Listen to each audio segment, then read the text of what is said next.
देखिए HDFC bank का just result publish हुआ है, तो रिजल्ट पब्लिश हुए तो टाइम हो गया काफ़ी। मैं थोड़ा बाहर था तो मैंने रिजल्ट तो घर जाके आराम से शांति से बनाऊंगा। नाउ रिजल्ट पब्लिश हुए हैं। फ्राइडे स्टॉक 2% ऊपर था, पूरा मार्केट में शॉर्ट कवरिंग अकेले उसी ने ट्रिगर करा दिया था। स्टॉक अच्छा परफॉर्म भी कर रहा था, नीचे के लेवल से तो अच्छा खासा पुल बैक दिया है। उसके बाद रिजल्ट पब्लिश हुए। चलिए देख लेते हैं रिजल्ट कैसे हैं। ठीक है, अच्छा ये रिजल्ट को पहले एक कंटेक्स्ट समझ लीजिए। रिजल्ट को आपको इस पॉइंट ऑफ व्यू से देखना है कि ये स्टॉक कहां पे था एंड कहां पे है। ठीक है, अब अगर आप इसको कंपेयर करेंगे 1800 पे 1700 पे था एंड वहां से ये 1500 पे है, तो आपको लगेगा कि अपसाइड पोटेंशियल है। और अगर आप ये सोचेंगे कि रिजल्ट के जस्ट पहले कुछ दिन पहले ये 60-70 रुपए का मूव दे चुका है, तो आपको लगेगा कि ओके ये मूव तो दे चुका है। ठीक है, तो हर इंसान के लिए स्कोप ओपन है। हम कोशिश करेंगे कि अपना पॉइंट ऑफ व्यू आपको समझाने का, एंड उसका इमीडिएट इम्पैक्ट भी हो सकता है, बाद में भी इम्पैक्ट हो सकता है। कोई गारंटी नहीं है कि कोई भी डिस्कशन हमने किया उसका इम्पैक्ट कल से ही हो जाए, क्योंकि आप लोगों ने लास्ट टाइम इन्फी का जब रिजल्ट आया था तो काफ़ी ट्रोल किया था मेरे को, क्योंकि वो उस दिन 7-8% गैप अप खुल गया था। ठीक है, खुल गया गैप अप। उस समय वो स्टॉक्स 1500 पे था। ठीक है, एंड आज 1400 पे।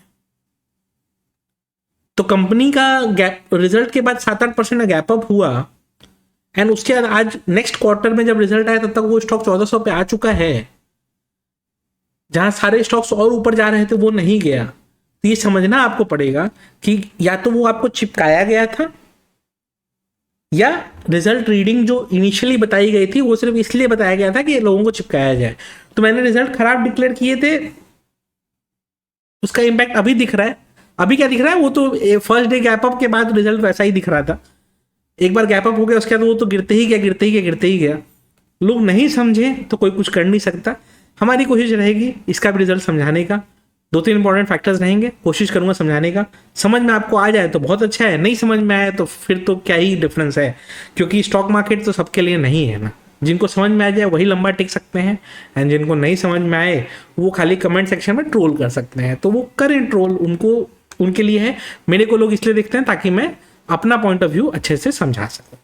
चलिए आते हैं, और जिस चीज़ के लिए आप लोग आए हैं मैं ज़्यादा डिले नहीं करता हूँ, उस चीज़ को अच्छे से समझाने की कोशिश करता हूँ।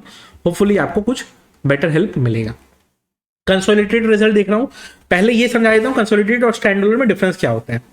देखिए स्टैंडअलोन रिजल्ट मतलब क्या हुआ, एचडीएफसी बैंक लिमिटेड ये एक कंपनी हुई, इस कंपनी का क्या बिजनेस हुआ। बट एचडीएफसी बैंक की 50 सब्सिडरीज हो सकती है, एचडीबी फाइनेंशियल सर्विसेज हो सकता है, उसका कुछ और छोटा सब्सिडरी हो सकता है, बहुत सारे सब्सिडरीज हो सकते हैं। तो जो भी ग्रुप लेवल पे कंपनीज होती हैं, और प्लस इंडिया में एनीवे जो निफ्टी में पी का वैल्यूएशन किया जाता है वो किया जाता है कंसोलिडेटेड लेवल पे। तो चूंकि कंसोलिडेटेड लेवल पे निफ्टी में पी की वैल्यूएशन की जाती है, तो हम भी कंसोलिडेटेड लेवल्स को ही देखें तो ज़्यादा अच्छा है। और कंसोलिडेटेड मतलब बेसिकली ये कंपनी अपने सब्सिडरी के थ्रू भी टोटल बिजनेस कितना कर पा रही है, वो चीज़ हो गया कंसोलिडेटेड रिजल्ट। और स्टैंडअलोन मतलब क्या, सिर्फ वो पर्टिकुलर कंपनी क्या कर रही है। ठीक है, चलिए अगर आप रिजल्ट देखेंगे तो लास्ट ईयर से क्या ये कंपेयर किया जा सकता है, नहीं किया जा सकता। क्यों, क्योंकि उस समय एचडीएफसी लिमिटेड अलग कंपनी थी, एचडीएफसी बैंक अलग कंपनी थी। तो हम क्या प्रीवियस ईयर से कंपेयर कर सकते हैं, नहीं कर सकते हैं। प्रीवियस क्वार्टर से तो कर सकते हैं ना, क्योंकि बैंक में किसी ने लोन लिया होगा, किसी ने बिजनेस कुछ किया होगा, किसी ने कोई दूसरा काम किया होगा। तो जिसने मान लीजिए लोन लिया होगा उसका एक दिन में लोन तो खत्म नहीं हुआ होगा, उसका तो लोन अभी भी चल रहा होगा, राइट। तो उसके बिजनेस अभी भी चल रहे होंगे। तो हम कंपेयर कर सकते हैं इसको किससे, प्रीवियस ईयर से। ठीक है, चलिए प्रीवियस ईयर से कंपेयर करके देख लेते हैं, प्रीवियस क्वार्टर से कंपेयर, क्योंकि प्रीवियस क्वार्टर में जो बिजनेस था उसी तरह का बिजनेस रहा होगा, तो उसी पॉइंट ऑफ व्यू से कंपेयर करते हैं। तो अगर आप देखेंगे इंटरेस्ट इनकम, ठीक है, 78,000 करोड़ था, उससे 79,400 करोड़ हुआ है, रफली 1400 करोड़ बढ़ा है, जो कि आपका 1.5-1.6% का रेवेन्यू ग्रोथ आपको दिखाएगा। अगर किसी को रिजल्ट इसका बहुत अच्छा दिखाना होगा तो आपको बोलेगा देखो लास्ट ईयर से कंपेयर कर लो, 80% बिजनेस ग्रोथ हुआ है। ठीक है, तो वो नहीं सुनना है, अपने को उससे दूर रहना है। हमें क्या देखना है, ये वाला लास्ट क्वार्टर और इस क्वार्टर का परफॉर्मेंस क्या दिख रहा है, 1400 करोड़ का बिजनेस बढ़ा है। जो कि 1.8% के आसपास होता है। अदर इनकम्स भी ठीक ठाक बढ़ के आए हैं। अब अदर इनकम चूंकि इतने ज्यादा बढ़े हैं, ऑलमोस्ट आप समझ लीजिए अदर इनकम इनका 8,000 करोड़ बढ़ के आया है, इसलिए इनका टोटल इनकम जो है वो ऑलमोस्ट आपके 7 to 8% ग्रो किया है। ठीक है, बट बैंक का काम क्या होता है? बैंक का काम होता है एक जन से पैसे लेना, एंड जिसके पास पैसा एक्स्ट्रा है उसको डिपॉजिट लेना, एंड जिसके पास पैसा कम है, जिसको लोन की रिक्वायरमेंट है, उसको लोन देना। पैसा कम का मतलब ये नहीं कि सबके पास पैसे की कमी है। जैसे अंबानी साहब के पास पैसे की कमी थोड़ी है, बट लोन लेके रखते हैं, राइट। जिसको लोन चाहिए उसको लोन देना, सिंपल। तो उसके कारण क्या है, जो एफडी लोग करते हैं उसमें इनको इंटरेस्ट पे करना पड़ता है। तो लास्ट क्वार्टर और इस क्वार्टर में इंटरेस्ट पे आउट ऑलमोस्ट सेम है। ठीक है, तो इसका इनडायरेक्ट मतलब ये है कि अगर एफडी के रेट सेम रहे हैं तो मतलब डिपॉजिट बहुत ज़्यादा शायद नहीं बढ़ा है, तभी इंटरेस्ट एक्सपेंस बहुत ज़्यादा कुछ ग्रो नहीं किया है। एम्प्लॉय कॉस्ट पर सिग्निफिकेंट जंप है, 7800 करोड़ से सीधा 9400 करोड़ हुआ है। मतलब इस साल इनके अप्रेजल्स अच्छे हुए हैं लगता है। क्लेम्स, बेनिफिट, ये सब जो आपका आता है वो सब हुआ। टोटल एक्सपेंडिचर कितना हुआ? 92,000 करोड़ का, जो कि प्रीवियस क्वार्टर से आपके 92,800 करोड़, मतलब प्रीवियस क्वार्टर से ऑलमोस्ट आपके 4,000 करोड़ ज़्यादा है। तो टोटल ऑपरेटिंग प्रॉफिट कितना इंक्रीज हुआ? 31,500 करोड़, 25,000 करोड़ आपके प्रीवियस ईयर प्रीवियस क्वार्टर में प्रॉफिट था। उसके बाद इन्होंने प्रोविजंस किए हैं, 13,800 करोड़ का प्रोविजन किया है, बहुत हायर प्रोविजन किया है।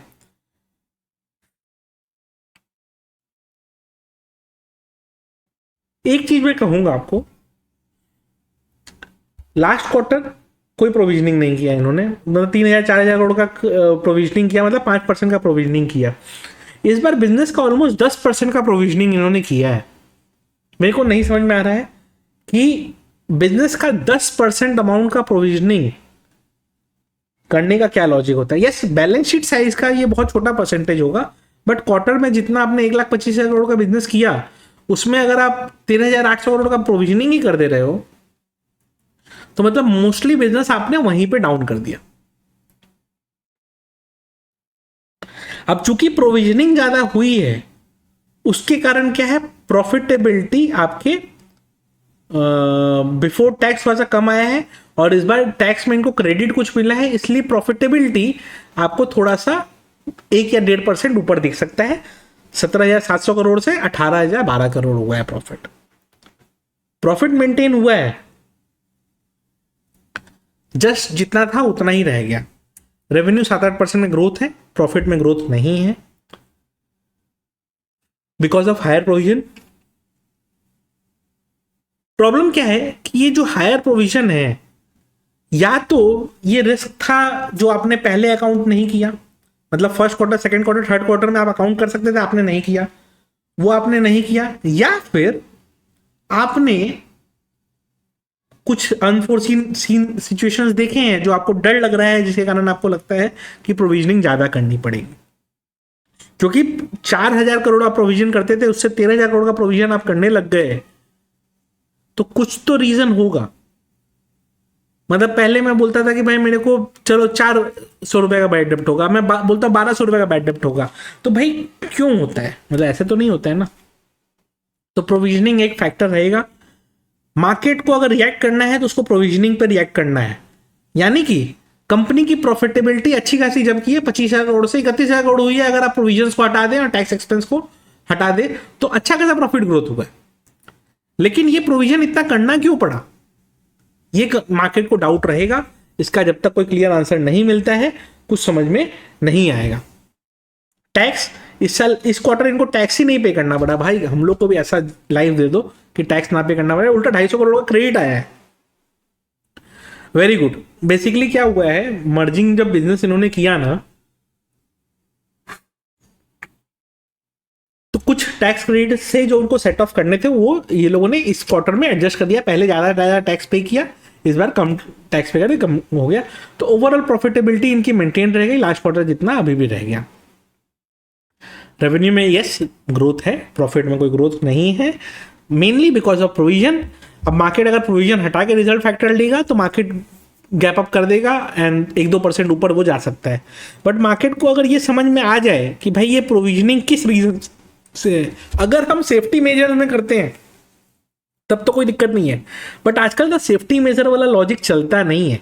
कुछ रीजंस होता है तभी प्रोविजनिंग होती है। तो देखते हैं कि इस प्रोविजनिंग का इम्पैक्ट कब होता है। ऐसा हो सकता है कि मार्केट अभी शुरू में बुलिश हो जाए एंड फिर आप बोलो सारे एनालिस्ट को आके अरे तुम तो सब गधे हो, लेकिन ये जो प्रोविजनिंग हुई है इसका इफेक्ट जब आएगा तो दिक्कत देगा।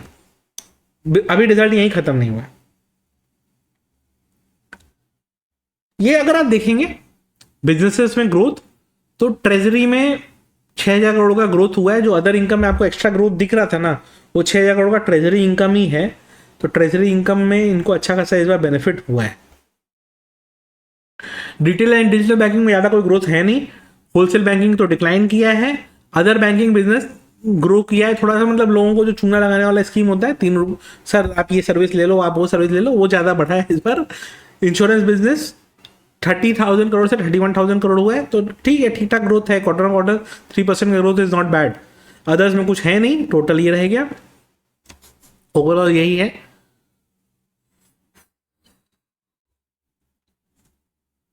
रिटेल बैंकिंग से प्रॉफिट डिक्लाइन किया है, ठीक है। 5700 करोड़ था, वो 426 करोड़ आया है।